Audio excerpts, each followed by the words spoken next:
Hello বন্ধুরা, আসসালামু আলাইকুম। তো আবার ঘুরতে চলে আসলাম আরেকটি নতুন প্লেস, নতুন জায়গা, নতুন ঐতিহ্য এবং ঐতিহ্যে ঘেরা আরেকটি রাজপ্রাসাদ।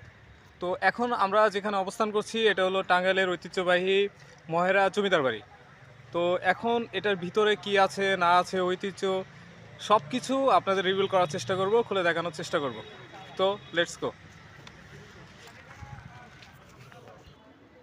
এটা হলো জমিদার বাড়ির সামনের ফটক। খুবই সুন্দর, খুবই ঐতিহ্যের ঘেরা একটা বিষয় আর আশ্চর্য রকম সুন্দর। সামনাসামনি আরও বেশি সুন্দর দেখা যায়, তবে ভিতরে প্রবেশ টোটালি নিষেধ। সো আমরা এদিক থেকে ঘুরতে ঘুরতে আমরা এখানে কিছু ভবন আছে এবং ভিতরে মিউজিয়াম এক্সেট্রা আরও অনেক কিছুই আছে, এগুলো আমরা ভিডিওতে আপনাদের দেখাবো, সঙ্গে থাকুন। এই যে আরেকটি ভবন এখানে।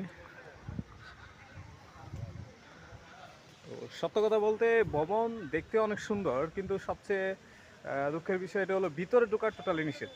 যদি ভিতরে ঢোকা যেত তাহলে একটা বিষয় ছিল।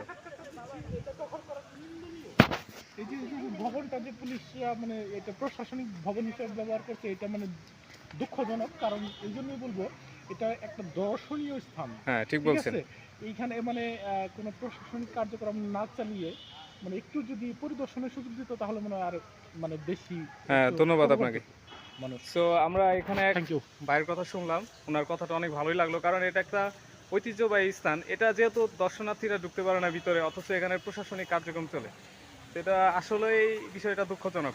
ধন্যবাদ আপনাকে। তো আমরা ভিতরে আরও বেশ কিছু ঐতিহ্য আমরা দেখব, দেখা যাক কী অবস্থা।